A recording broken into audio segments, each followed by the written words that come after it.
Hello, everyone. Welcome back to the Pro Football Historian channel. I am your host, Flynn Gibbon.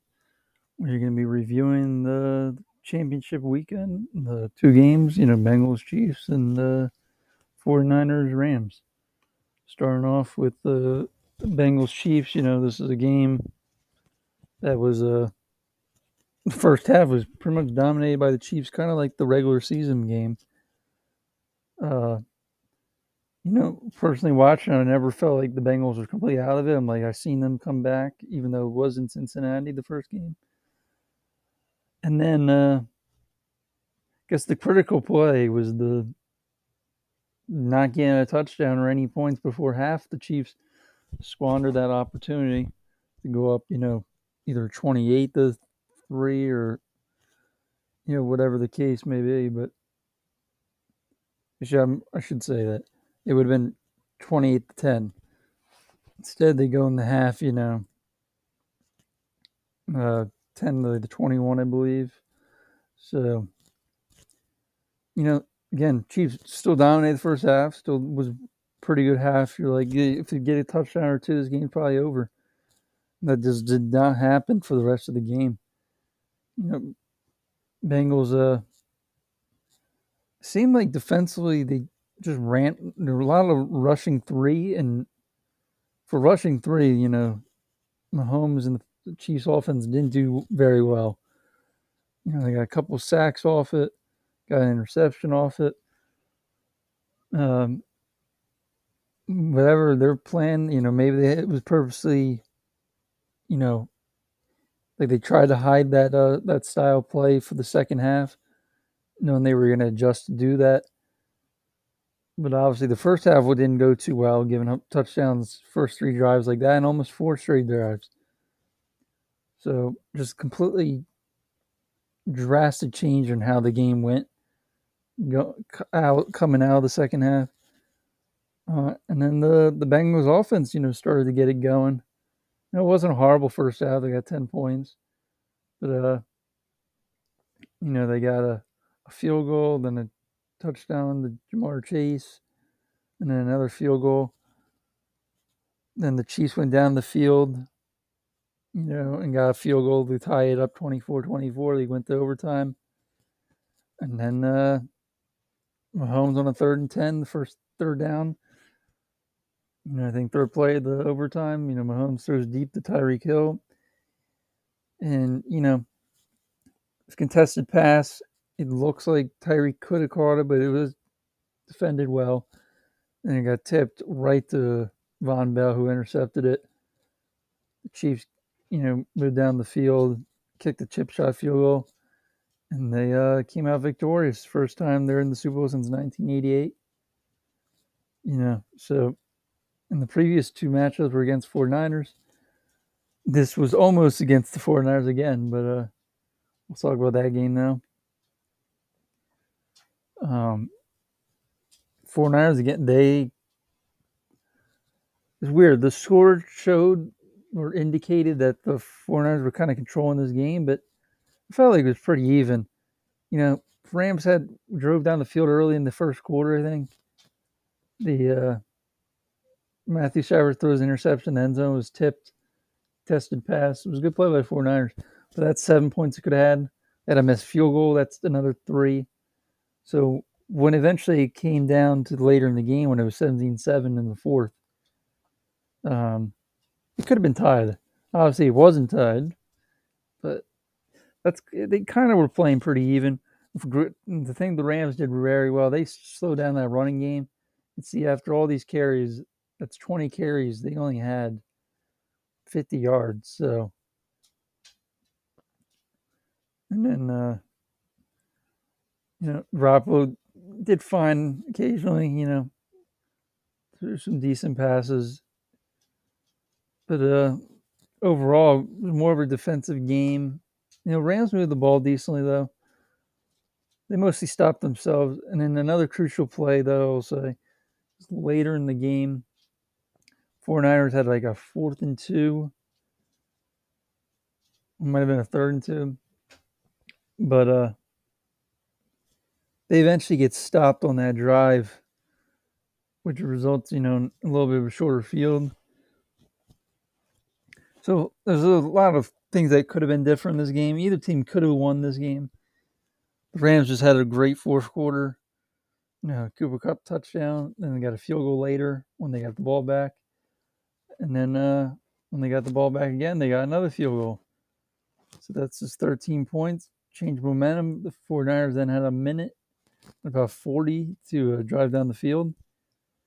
And they put it all on Garoppolo, basically, and it was a little odd from that standpoint. And got it in the 3rd and long, and then it was 3rd and 15. And then Garoppolo he's trying to throw, he gets pressured, running around in the backfield, and kind of just doesn't want to get sacked, so he just tosses it to the running back. He was right off his hands. I think it was hasty, but I could be wrong.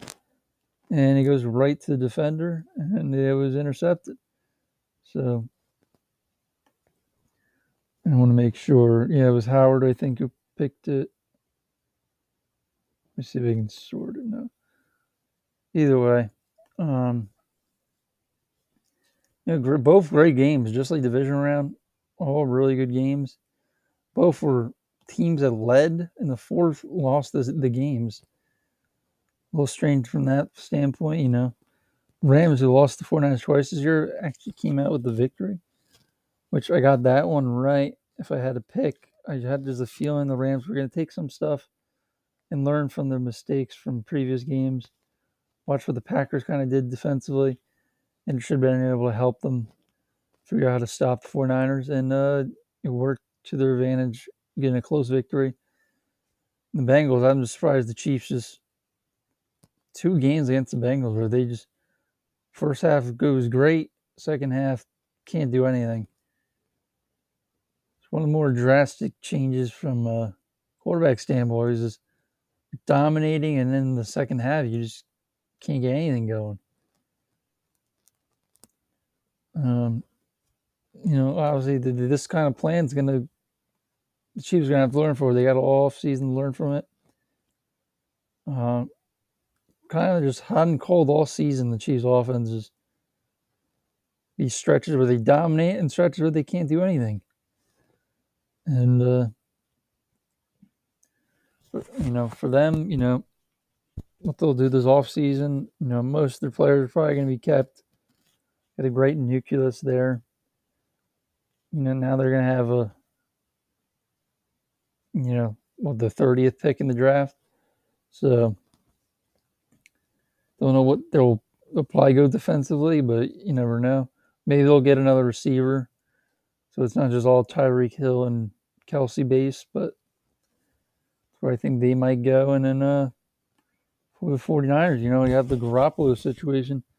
Probably his last pass was that interception as a 49er. Where he goes from here is, who knows? It depends where some of these teams wind up. Or should they some of these quarterbacks wind up and coaches. I mean, just looking at it, it's kind of tough to see, but possibly maybe Houston. I don't know what happens to Deshaun Watson. We got Denver obviously still. Maybe Miami. I doubt it, but I don't see really the Giants going for him. So again, there's a lot that needs to play out. And they'll have the 29th pick, I believe, in the draft. So for them, I would think if you just surround their quarterback with players that would help them. They're going to be drastically different offensively. I think mostly for the better. They're going to have more of a run element from their quarterback.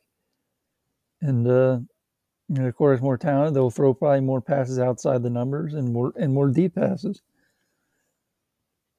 Where, now it's more short, intermediate stuff, which is what Garoppolo is good at. Either way, we should have a good Super Bowl. It's unique, very different. We didn't really expect to see a Bengals-Rams Super Bowl. And I know a lot of people maybe expected the Rams, maybe not the Bengals so much. But It's a Super Bowl that hasn't happened before, these two teams, and should be interesting. Let's go on to some of the news. We do have news that Tom Brady confirms his retirement again. Been going back and forth. Is he retiring? Is he not? Pretty sure he's done. Now that he got more confirmation, you think he's done. Again, Rick Spielman interviewing for a non-GM position with the Jags.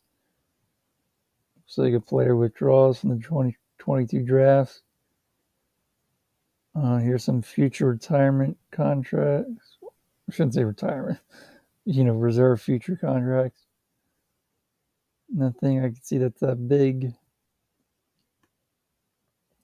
You got Jim Harbaugh going for a second interview. Oh, sorry, his first interview with Patrick Graham's second interview with the Vikings.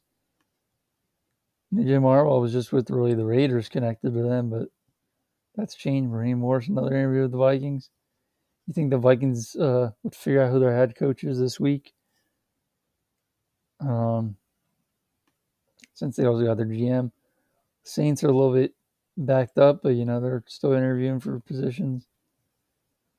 Doug Peterson, I would think, is the favorite with the Jags. I haven't heard much from other candidates in second interviews. No experienced guy, helped Wentz early on at least become what he was. Now they have Lawrence and need help with the quarterback position, former quarterback in the NFL. Makes sense from that standpoint. But again, the Byron Leftwich, that's another guy. You would think he would have been the guy, but it's, we don't know yet. It's a little odd. Texans, I don't know. Now they get Kevin O'Connell another interview. I know I would think Brian Flores would get that, but they really want Josh McCown, I could tell.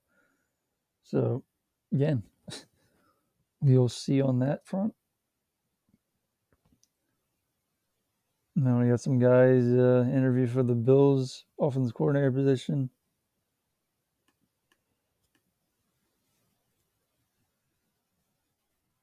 Looks like the Bengals released kicker, Elliott Fry.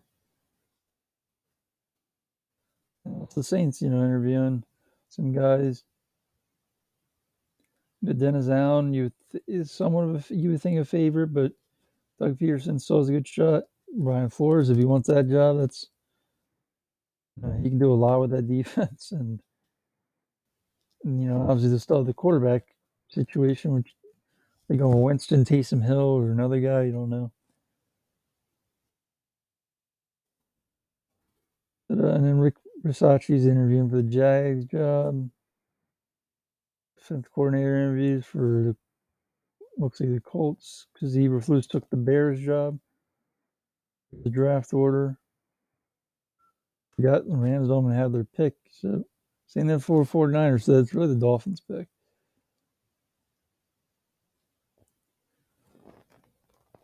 And then Higbee, we don't know if he's going to be healthy for the Super Bowl. We will see. That's be it. Again, thanks for listening and watching. We probably this Friday we won't review the game. We'll do that the next Friday. I think we might just do season breakdown for the, in this order. Maybe we'll start with the Jags and then the Detroit Lions. We'll do a couple a week.